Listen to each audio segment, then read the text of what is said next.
Buenos días, mi nombre es Salvador Mena, soy cirujano general. Dándole continuidad a este tan importante diplomado, vamos a ver en esta ocasión un tema sumamente primordial, que es la evaluación primaria y resucitación de control de daños en trauma, tema que debemos de manejar todos los médicos que trabajamos con este tipo de pacientes. Los objetivos de este tema son: número 1, realizar una evaluación primaria sistemática que incluye el ABCD del paciente traumatizado. Número 2, identificar y manejar las amenazas inmediatas para la vida en el trauma. Número 3, aplicar los principios de la resucitación de control de daños para prevenir la tríada letal del trauma. Número 4, implementar los ayudantes de la resucitación de control de daños, como los protocolos de transfusión masiva y manejo de hemorragias en situaciones críticas, el uso de torniquetes, vendajes compresivos, el uso del ácido tranexámico, la tromboelastografía rotacional, dispositivo Reboa. Y número 5, monitorear y reevaluar continuamente al paciente traumatizado y de esta manera optimizar su estabilización y evitar futuras complicaciones. Comenzaremos hablando sobre la distribución trimodal en la mortalidad de los pacientes traumatizados. Esta distribución trimodal se da en 3 periodos. En el periodo inmediato va de segundos a minutos. Generalmente es una etapa en la cual los pacientes mueren en el lugar del accidente. Muy pocos logran sobrevivir y llegar a un centro hospitalario. El segundo periodo, que es el periodo temprano, que es el periodo en el cual está involucrada la famosa hora de oro, que ya vamos a hablar, se da de minutos a horas. Y el periodo tardío, que va de días a semanas después de ocurrido el trauma. La distribución trimodal pues es bastante conocida, ya que está pues descrita desde a inicios de los 80. Generalmente se refiere a que la muerte ocurre como consecuencia de una lesión en uno de estos periodos. El primer periodo, como dijimos, que se da en los primeros segundos a minutos de la lesión, generalmente es debida a diferentes causas, como por ejemplo la apnea causada por lesiones severas del cerebro y de la médula espinal alta, o por ruptura de grandes vasos o rupturas cardíacas del paciente. Pocos de estos pacientes van a lograr sobrevivir debido a la severidad de este tipo de traumas. El segundo periodo ocurre dentro de los primeros minutos a varias horas después de sufrir la lesión. Durante este periodo, recordemos, las muertes se deben principalmente a hematomas subdurales, hematomas epidurales, a traumas torácicos como por ejemplo hemoneumotórax, a traumas cerrados de abdomen, por ejemplo la ruptura esplénica a la cabeza, lesiones hepáticas o también fracturas pélvicas, o a la presencia de otro tipo de lesiones asociadas que generalmente son varias. Y como consecuencia de todos estos traumas, acordémonos lo importante que es la pérdida significativa que hay de sangre en este tipo de pacientes. La famosa hora dorada se caracteriza por la necesidad de una evaluación y reanimación rápida, los cuales son principios fundamentales que deben de aplicarse en este tipo de pacientes. Y el tercer periodo ocurre, como habíamos dicho, varios días o semanas después del traumatismo, y generalmente las causas son principalmente sepsis y como consecuencia de esto a una disfunción multiorgánico. El cuidado que se le dé a cada uno de los periodos anteriores va a tener un impacto importante en los resultados de cada etapa. Acordémonos que la primera persona que atiende al paciente lesionado o traumatizado y las subsecuentes tienen un efecto directo en el resultado a largo plazo. Y cabe recalcar que la distribución de la mortalidad en el tiempo va a reflejar los avances y las capacidades de los sistemas de trauma locales. Cuando un paciente llega a la unidad de trauma, Estos pacientes son evaluados y sus prioridades de atención se van a establecer basados en la lesión con la cual llegan, al igual que los signos vitales y el mecanismo del trauma que ha presentado el paciente.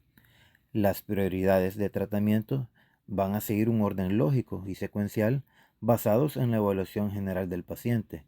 Los signos vitales del paciente deben de obtenerse de forma rápida y eficiente. El manejo en sí va a consistir en una revisión primaria rápida con una reanimación simultánea de las funciones vitales, una revisión secundaria detallada y el inicio del tratamiento definitivo. La revisión primaria en sí va a englobar lo que es el ABCDE de la atención en pacientes traumatizados y va a identificar las amenazas para la vida siguiendo la secuencia, como dijimos, del ABCDE. Como podemos ver en la evaluación primaria, cada vez que llegue un paciente, lo primero que hay que hacer es definir el ABCDE del paciente. En base a esto, pues nosotros continuaremos con el manejo, pero no podemos dejar de atender el ABCDE, ya que de esto depende que el paciente evolucione de una manera adecuada o no adecuada. En cuanto a la letra A, estamos hablando de el control de la vía aérea con una restricción del movimiento del cuello. Entonces, el control de la vía aérea a la par de una inmovilización del cuello es fundamental para que el paciente pues logre estabilizar su vía aérea. ¿Cómo vamos a inmovilizar el cuello? Pues utilizando un collar pues rígido. En cuanto a la letra B, estamos hablando de la respiración y ventilación. Es el segundo punto al cual tendremos que evaluar. La circulación, que es la letra C, es un punto bastante importante que de hecho está descrito también que esta puede ir antes del control de la vía aérea en el caso que la hemorragia sea una hemorragia masiva y comprometa la vida del paciente, sin olvidar que estas secuencias de A, B, C, D, E son de manera pues casi simultánea y que el control de la circulación pues nunca va a estar descuidada la vía aérea. En cuanto a la letra D, el déficit, estamos hablando de la evaluación del estado neurológico del paciente, y en cuanto a la letra E, la exposición del paciente y el control del ambiente en el cual se encuentra. Hablando específicamente de la letra C, en el caso de que hay una hemorragia masiva, habíamos dicho, ¿verdad?, que a veces es tan importante que debe de hacerse casi simultáneo a la par de la vía aérea y control del cuello. Tenemos emergencias potenciales que podrían provocar este tipo de hemorragias masivas, como por ejemplo una hemorragia externa masiva, ya sea por lesiones de extremidades, lesiones de cuello o heridas penetrantes. También tenemos las amputaciones traumáticas con las cuales llegan este tipo de pacientes. ¿Y cuáles son las acciones inmediatas a realizar en ese momento? Primero, aplicar una compresión directa con apósitos estériles. También se puede hacer el uso de torniquetes con los cuidados pertinentes si la hemorragia no cede en las extremidades. Hay que considerar el uso de hemostáticos tópicos, por ejemplo, apósitos con coaulín, en el caso pues que se tengan. Hay que evitar el clampaje a ciegas de los vasos. Hay un excepto pues en el cuello cuando hay un sangrado activo masivo. Cuando hablamos del control de la vía aérea con protección de la columna cervical, estamos hablando de que hay que buscar emergencias potenciales por las cuales la vía aérea pueda estar obstruida, ya sea por cuerpos extraños, llámese prótesis dentales, fragmentos de lengua o cualquier objeto que pueda tener el paciente adentro, así como también la sangre, su propio vómito. Hay que identificar traumas faciales, traumas laringeos, con múltiples fracturas, edemas o crepitaciones, así como también evaluar el Glasgow del paciente, ya que como sabemos todo paciente Toda persona con un Glasgow menor o igual a 8 requerirá intubación. ¿Cuáles son las acciones inmediatas a realizar? En cuanto a las maniobras básicas, para liberar la vía aérea, aparte de revisar que no tenga ningún objeto extraño dentro de la boca, tendremos que realizar una elevación del mentón, aspirar las secreciones que tenga el paciente o retirar cualquier objeto extraño.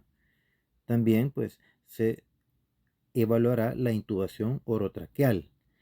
Recordemos que hay que evitar la intubación nasotraqueal en los traumas faciales.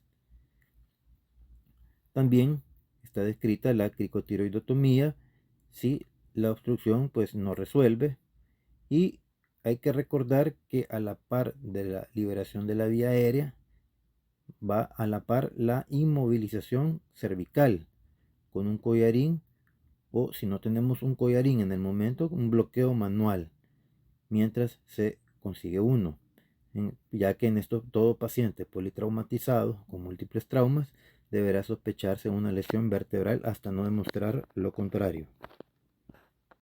Cuando hablamos de la letra B, estamos hablando de evaluar la ventilación y respiración del paciente.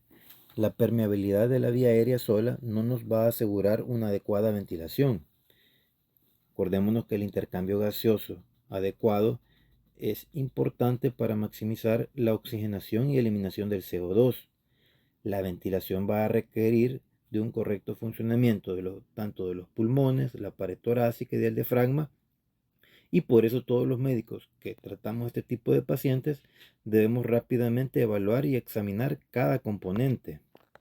En este punto, pues la inspección de los pacientes, tanto como su auscultación, percusión y palpación, son indispensables para poder identificar cualquier tipo de emergencia potencial que se encuentre en estos pacientes, que es lo que realmente tenemos que buscar, ya que son emergencias que ponen en riesgo la vida de cada paciente. En cuanto a las emergencias potenciales, podemos mencionar el neumotórax a tensión, en el cual lo vamos a sospechar ante paciente que llegue hipotenso, con desviación traqueal, ausencia del murmullo, pacientes que también sospechemos un tórax inestable o paradójico, cuando el paciente llega con múltiples fracturas costales, buscar en el caso que haya algún hemotórax masivo, ya sea que al examen físico encontremos matidez a la percusión, paciente en estado de shock, o neumotórax abiertos en el caso de heridas succionantes. ¿Cuáles son las acciones inmediatas a realizar? En el caso que estemos ante un neumotórax a tensión, deberemos realizar una descompresión inmediata con una aguja a nivel del segundo espacio intercostal, línea medio clavicular. También pacientes que nos encontremos con un hemotórax masivo, deberá realizársele primero la toracostomía con un tubo pleural y concomitantemente la reposición de volumen en este tipo de pacientes. Y pacientes con un tórax inestable deberá de proporcionársele una oxigenación y analgesia adecuada y con una posible ventilación mecánica. Pacientes con neumotórax abierto, recordemos que hay que ocluir la herida con un apósito de 3 puntos e insertar el tubo pleural.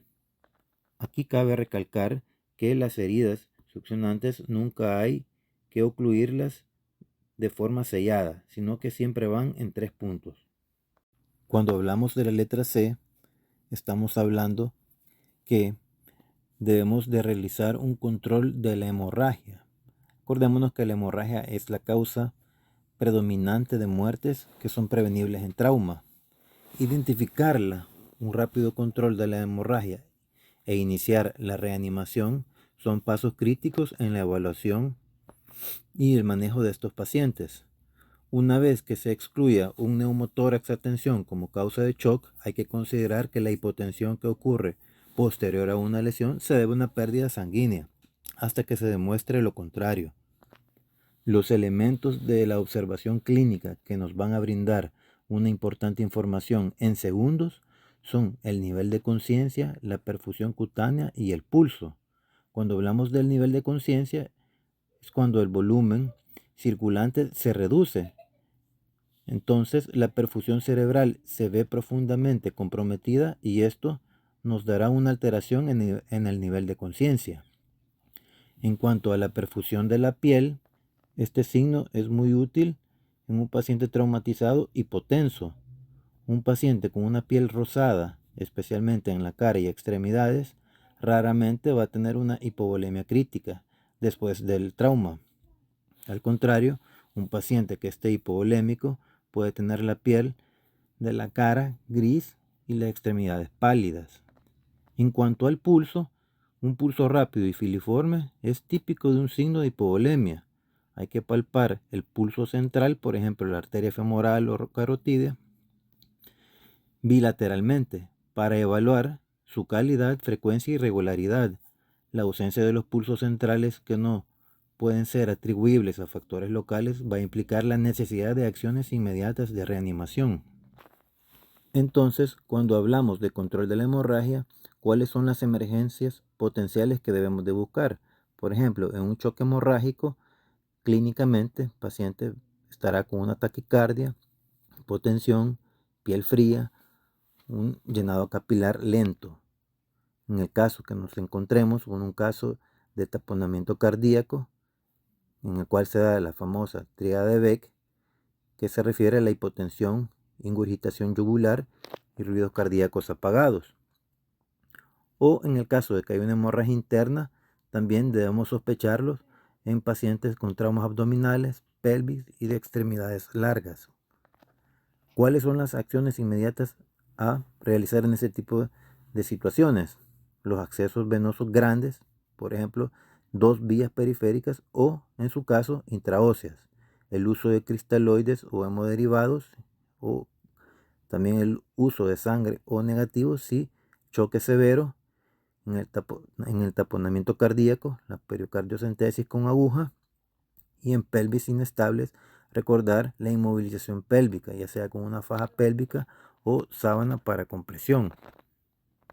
Continuando con la evaluación neurológica, en este caso refiriéndose a la letra D, una evaluación neurológica rápida nos va a establecer el nivel de conciencia del paciente y el tamaño y reactividad de las pupilas, identificando la presencia de signos de lateralización motora y determinando el nivel de lesión medular si estuviera presente.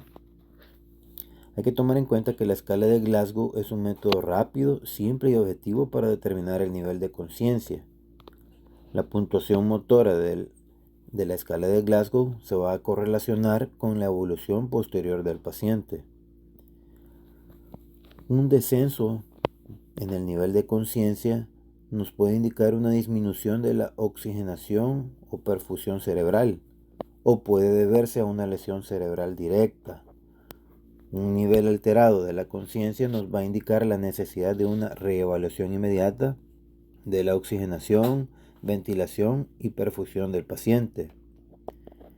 Un estado de hipoglicemia, el uso, por ejemplo, de alcohol, de narcóticos o de otras drogas, también pueden alterar el nivel de conciencia. A menos que se demuestre lo contrario, siempre hay que sospechar que los cambios en el nivel de conciencia, esto es muy importante, van a ser el resultado de lesión del sistema nervioso central. Hay que recordar que la intoxicación por drogas o alcohol puede acompañar a la lesión cerebral traumática. La lesión cerebral primaria va a ser consecuencia del efecto estructural de la lesión del cerebro. La prevención de la lesión cerebral secundaria al mantener una adecuada oxigenación y perfusión es el objetivo primordial del manejo inicial. Entonces, debido a que la evidencia de lesión cerebral puede estar ausente o ser mínima al momento de la evaluación inicial, es muy importante que hay que estar repitiendo el examen. En cuanto a las emergencias potenciales, un trauma craneoencefálico grave, es decir, aquellos pacientes que tengan un Glasgow menor o igual a 8, con pupilas asimétricas, postura anormal. También pacientes con una herniación cerebral serán aquellos que presenten una midriasis unilateral o un deterioro rápido hay que sospechar que tengan pues un problema neurológico. También en aquellos pacientes que presenten un shock neurogénico, es decir, pacientes con una hipotensión más una bradicardia en traumas raquídeos. En base a esto, parte de las acciones inmediatas que hay que realizar es estar estudiando pues rápidamente el Glasgow. Acuérdense que la evaluación continua del Glasgow es una evaluación dinámica, la cual pues no debe realizarse solo cuando ingresa el paciente, sino que debe de realizarse de manera continua, ya que este puede variar. Todos los parámetros que ocupa, la mejor respuesta ocular, verbal o motor, son los parámetros que nos van a dar la puntuación. El manejo de la presión intracerebral elevada en pacientes con hiperventilación moderada que tengan una presión arterial de CO2 de 30 a 35 milímetros de mercurio, por ejemplo en pacientes con herniación. Hay que tratar de mantener la PAM mayor o igual a 80 milímetros de mercurio en trauma craneoencefálico para evitar la hipotensión de estos pacientes. Y pues la imagen que debe de realizarse en todo tipo de paciente que tenga este tipo de síntomas debe ser la tomografía, ¿sí? Siempre y cuando su estado pues hemodinámico lo permita. Finalmente, al llegar a la letra E, el cual se refiere a la exposición y control ambiental durante la revisión primaria, el paciente debe ser descubierto completamente. Por lo general se rehace cortando su vestimenta para facilitar un examen y evaluación minucioso. Completada la evaluación, hay que cubrir al paciente con mantas calientes o con un dispositivo de calor externo para prevenir que él o ella desarrollen hipotermia en el área de recepción del trauma. Se deben de calentar los líquidos intravenosos antes de infundirlos y mantener el ambiente cálido. En este caso, la hipotermia puede estar presente cuando el paciente llega o puede desarrollarla rápidamente en el departamento de urgencias si el paciente no está cubierto y recibe una administración rápida de soluciones a temperatura ambiente o sangre refrigerada. Debido a que la hipotermia es una complicación potencialmente letal en los pacientes traumatizados, hay que tomar medidas agresivas para prevenir la pérdida de calor y restaurar la temperatura corporal a la normalidad. Asimismo, es de identificar todas aquellas lesiones ocultas que pudieran estar en el paciente, ya que si no lo descubrimos no las encontraríamos, como por ejemplo quemaduras, heridas dorsales. Esa es la importancia de al paciente moverlo cuidadosamente en bloque para identificar cualquier tipo de lesión oculta. Entonces, recapitulando, las acciones inmediatas son desnudar al paciente, cortar la ropa, pero hay que evitar la hipotermia. Hay que cubrir con mantas térmicas, especialmente en pacientes politraumatizados. Y hay que realizar la búsqueda sistemática de las lesiones para lograr examinar en la parte anterior y posterior del paciente. Como podemos observar, la evaluación del paciente, el ABCDE, es un estudio dinámico. Es una evaluación dinámica que se hace en cada paciente que incluso puede iniciar con el CABCDE. Todo dependerá de las condiciones en que cada paciente llegue. Esta evaluación es secuencial, pero si el paciente se llegase a deteriorar, necesitará de una reevaluación desde el inicio. Todas las intervenciones deben ir acompañadas de una monitorización continua.